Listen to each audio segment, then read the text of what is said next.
Assalamualaikum warahmatullahi wabarakatuh. Halo sobat-sobat semuanya, jumpa lagi kita di Ekonomika Channel. Pada video kali ini kita akan melanjutkan pembahasan mengenai materi pasar dan terbentuknya harga pasar. Secara sederhananya kita ketahui bahwa dalam pasar ada dua pihak yang saling berinteraksi antara satu dengan yang lain.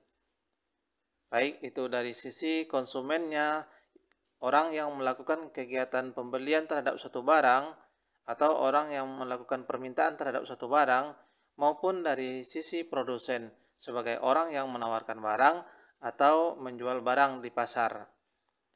Pada pertemuan sebelumnya kita sudah membahas materi berkaitan dengan permintaan, mulai dari pengertian permintaan, faktor-faktor yang mempengaruhi permintaan, kurva permintaan, sampai ke pergerakan dan pergeseran kurva permintaan. Di pertemuan kali ini kita akan melanjutkan pembahasan dengan satu item selanjutnya, yaitu penawaran. Namun sebelumnya, bagi teman-teman yang baru bergabung dengan channel ini, jangan lupa like, subscribe, dan share video ini. Mudah-mudahan video ini bermanfaat bagi kita semuanya. Oke, pada bagian pertama ini kita akan menjelaskan terlebih dahulu mengenai pengertian kurva penawaran atau supply. Sadar ataupun tidak sadar, hampir semua barang yang kita gunakan ini merupakan produksi orang lain atau dari pihak lain. Artinya, ada pihak lain yang memang spesialisasinya itu di dalam kegiatan menghasilkan barang atau memproduksi barang. Nah, jadi kegiatan penawaran atau supply itu sebenarnya adalah banyaknya jumlah barang yang ingin ditawarkan oleh produsen pada berbagai tingkat harga dan waktu tertentu. Pengertian ini berlaku dengan menganggap bahwa hal-hal selain dari harga itu bersifat konstan atau tetap. Selanjutnya, kita akan bahas mengenai hal-hal atau faktor-faktor apa saja yang mempengaruhi kurva penawaran. Pertama adalah harga barang itu sendiri. Jelas sama dengan permintaan, untuk penawaran, harga barang itu sendiri juga mempengaruhi terhadap jumlah barang yang ditawarkan oleh produsen. Misalnya, ketika harga barang naik, maka kecenderungan produsen akan menambah jumlah barang yang ditawarkan dengan harapan bisa mendapat keuntungan yang lebih. Selanjutnya adalah biaya produksi. Kita ketahui bahwa naik turunnya biaya produksi juga memainkan peranan penting dalam mempengaruhi penawaran barang dan jasa. Misal, ketika terjadi kenaikan upah. Ketika terjadi kenaikan upah, maka kecenderungan biaya yang digunakan oleh produsen itu akan bertambah. Dengan artian bahwa ada peningkatan biaya. Maka seorang produsen akan cenderung mengurangi produk yang dibuatnya, sehingga menyebabkan barang yang dijual tentu semakin berkurang. Sebaliknya, jika suatu biaya itu mengalami penurunan, misalnya bahan bakunya turun, maka produsen akan cenderung mensuplai banyak bahan baku untuk memproduksi barang dan jasa. Dengan demikian, karena banyaknya barang dan jasa yang dihasilkan, maka penawaran pun akan bertambah. Selanjutnya, teknologi. Teknologi juga mempunyai peranan penting di dalam banyak sedikitnya barang yang dihasilkan. Biasanya dengan penggunaan teknologi yang canggih, produk yang dihasilkan banyak, maka penawaran pun juga akan banyak. Sebaliknya, ketika teknologi yang digunakan masih teknologi yang manual, tentu produk yang dihasilkan tidak banyak, sehingga barang yang dihasilkan juga tidak banyak. Kemudian selanjutnya adalah prediksi harga atau ekspektasi.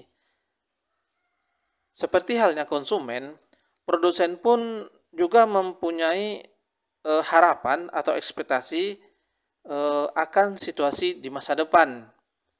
Jika produsen memperkirakan bahwa situasi perekonomian 1 tahun mendatang akan membaik, maka otomatis saat ini mereka memproduksi barang yang lebih banyak.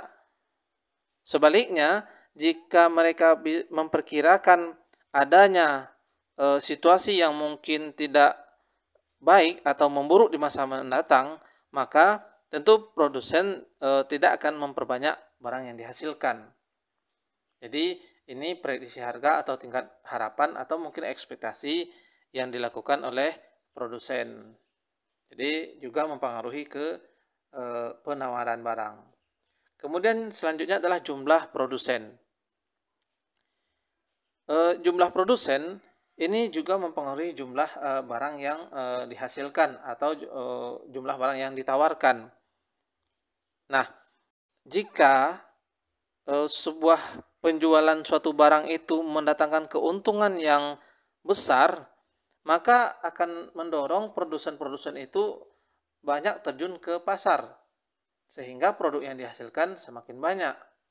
Sebaliknya, ketika barang yang dijual atau mungkin produk yang dihasilkan itu tidak mendatangkan laba yang tinggi, maka tidak banyak produsen yang berkecimpung di bidang tersebut, sehingga produk yang dihasilkan atau produk yang ditawarkan tidak banyak.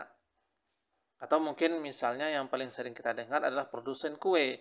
Ketika produsen kue semakin banyak, maka otomatis kue yang beredar di pasar semakin banyak.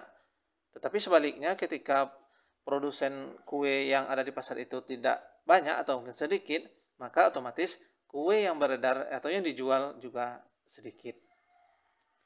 Selanjutnya adalah bencana alam.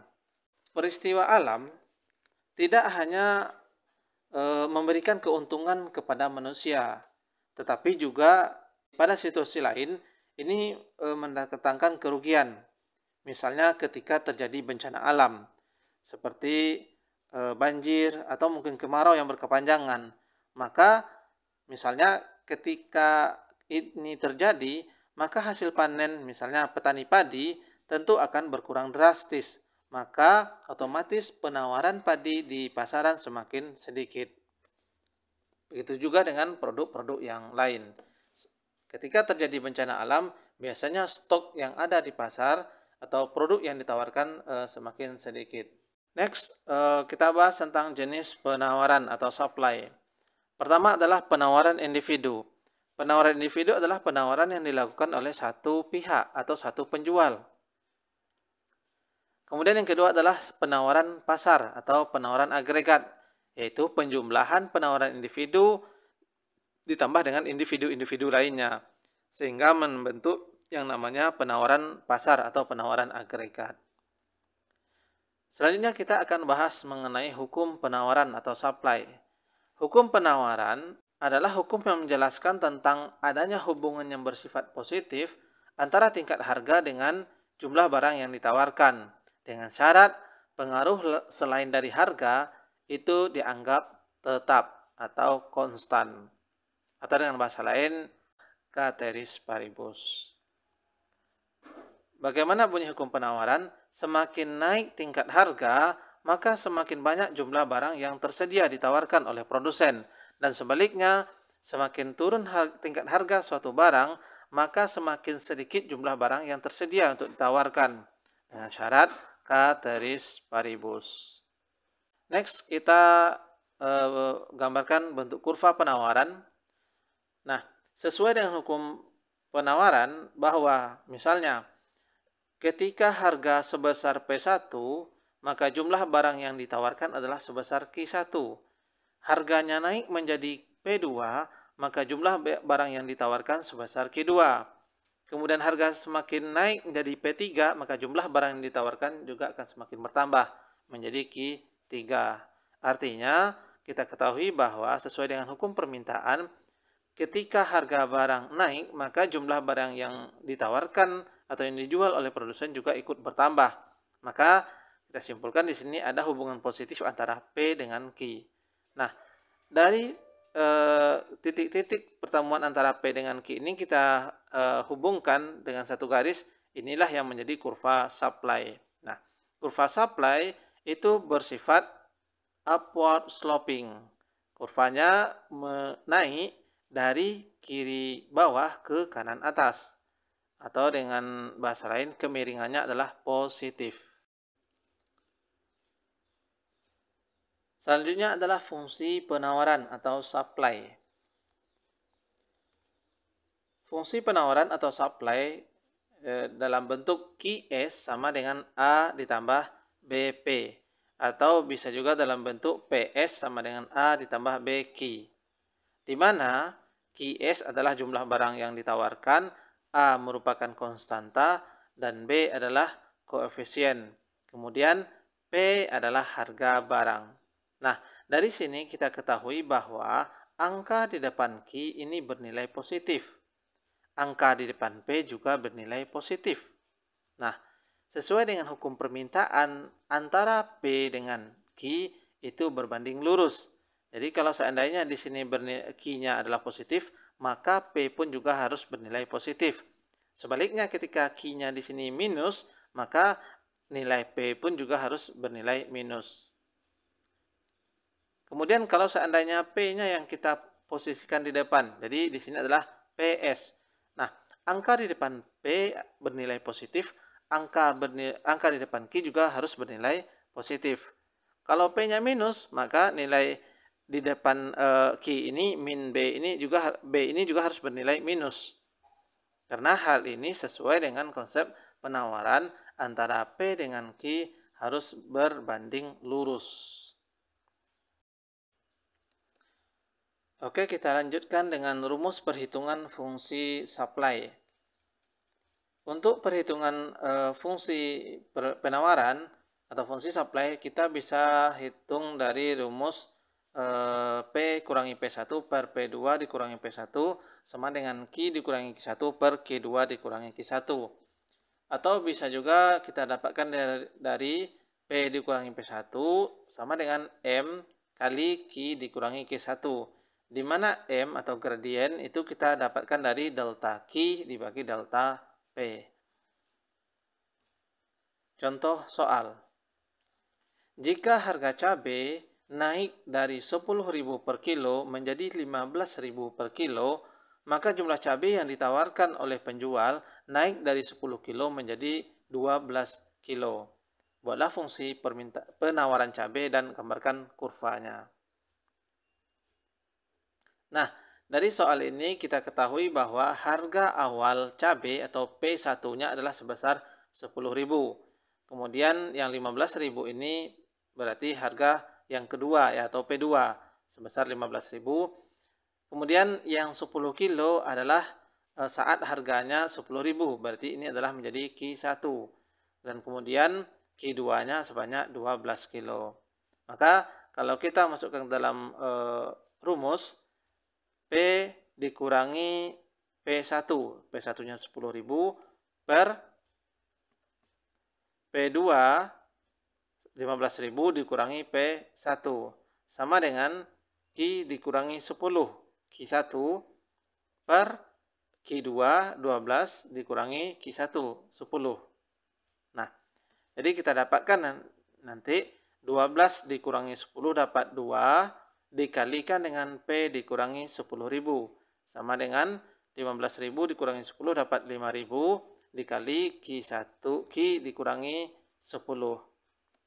Maka kita dapatkan nanti nilainya adalah 2 kali P dapat 2P, kemudian 2 kali min 10.000 dapat min 20.000, dan min 20.000 kita pindah ruaskan ke kanan menjadi plus 20.000. 5.000 kali Q dapat 5.000 Q, 5.000 dikali 10 min 10 menjadi min 50.000. Jadi kita dapatkan fungsinya 2P sama dengan 5.000 Q dikurang 50.000 ditambah 20.000. Maka hasilnya 2P sama dengan 5.000 Q dikurang 30.000. Dan P-nya adalah 5.000 dibagi 2 dapat 2.500 Q dan 30.000 dibagi 2 dapat 15.000. Maka P-nya sama dengan 2.500 Q dikurangi 15.000. Nah, kita dapat di sini dalam fungsi penawaran antara P dengan Q itu berbanding positif atau berbanding lurus. Angka di depan P ini bernilai positif, angka di depan Q plus 2.500. Jadi antara P dengan Q itu berbanding lurus. Lalu bagaimana bentuk kurvanya? Kurvanya bentuknya seperti ini, di mana saat harga 10.000 jumlah barang yang cabai yang dijual itu sebanyak 10 kilo, kemudian ketika harga naik menjadi 15.000, maka jumlah cabai yang ditawarkan menjadi 12 kilo. Jadi kurvanya dari kiri bawah ke kanan atas atau upward sloping.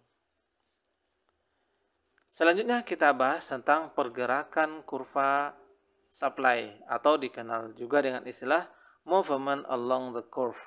Nah, kita ketahui bahwa pada saat harga sebesar 10.000, jumlah cabai yang ditawarkan atau jumlah barang yang ditawarkan adalah sebanyak 10. Kemudian harganya naik menjadi 15.000, maka jumlah barang yang ditawarkan akan naik lebih dari 10. Misalnya di sini 12 ya, angka 12, berarti akan naik dari 10 menjadi 12. Maka titik awalnya tadi dari titik yang 10.000 dengan 10, ini kita anggap ini posisi titik A, kemudian yang 15.000 dengan 12 ini titik B. Perubahan posisi dari A ke B atau dari B ke A dengan posisi masih di dalam satu kurva supply yang sama, maka ini disebut dengan istilah pergerakan kurva karena masih di dalam satu kurva yang sama, dari A ke B atau dari B ke A, terserah. Kalau masih dalam satu kurva, maka kita sebut di sini namanya adalah pergerakan kurva atau movement along the curve. Nah, apa penyebabnya? Penyebabnya cuma satu. Penyebabnya adalah perubahan harga barang tersebut atau harga barang itu sendiri. Kalau harganya naik, maka posisinya akan berubah ke titik B. Kalau harganya turun, maka posisinya akan berubah ke titik A. Jadi dari A ke B atau dari B ke A disebut dengan istilah pergerakan kurva. Selanjutnya, kita membahas tentang pergeseran kurva supply atau disebut juga shifting the curve. Nah, pergeseran kurva tidak lagi di dalam satu kurva yang sama, tapi sudah ke kurva yang lain. Nah, bagaimana bentuk pergeserannya? Ada yang disebut dengan bergeser ke kiri atas. Kalau kurva supply-nya itu bergeser ke kiri atas, maka jumlah barang yang ditawarkan itu semakin sedikit atau semakin berkurang. Sebaliknya, ketika kurvanya itu bergeser ke kanan bawah, maka jumlah barang yang ditawarkan semakin bertambah. Atau dengan bahasa lain terjadi pergeseran ke kanan, jumlah barang yang bertambahnya. Jumlah barang yang ditawarkan bertambah. Nah, apa pula penyebabnya terjadinya pergeseran kurva ini? Penyebabnya adalah perubahan selain dari harga barang tersebut atau harga barang itu sendiri. Misalnya apa? Misalnya ketika terjadinya kenaikan biaya. Dalam hal ini misalnya harga bahan baku naik. Ketika terjadi kenaikan harga bahan baku, maka otomatis biaya yang dipakai oleh produsen untuk menghasilkan barang akan semakin tinggi. Otomatis barang yang dihasilkan cenderung dikurangi oleh produsen. Maka kurvanya akan bergeser ke kiri atas, sehingga barang yang dijual oleh produsen semakin sedikit. Dalam artian kata, penawaran semakin berkurang. Atau dengan bahasa lain, ketika misalnya terjadi penurunan gaji karyawan. Kalau gaji karyawan berkurang, maka otomatis biaya yang dipakai untuk menghasilkan barang semakin berkurang. Oleh karena itu, produk yang dihasilkan akan semakin bertambah.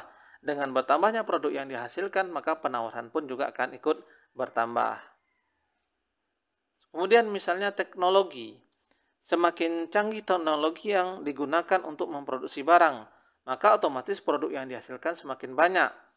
Dengan banyaknya produk yang dihasilkan, maka banyak pula jumlah barang yang ditawarkan. Maka kurva supply-nya akan bergeser ke kanan bawah. Dan faktor-faktor lainnya. Jadi itulah yang disebut dengan perubahan selain dari harga barang. Bisa jadi nanti ke biaya, bisa teknologi, bisa ekspektasi, atau mungkin bisa terjadi bencana alam, dan lain-lain sebagainya. Jadi itulah yang mempengaruhi ke pergeseran kurva supply. Oke, itu saja dulu pertemuan kita pada video kali ini berkaitan dengan penawaran. Kita sambung video lainnya dan materi lainnya pada kesempatan yang lain. Terima kasih. Assalamualaikum warahmatullahi wabarakatuh.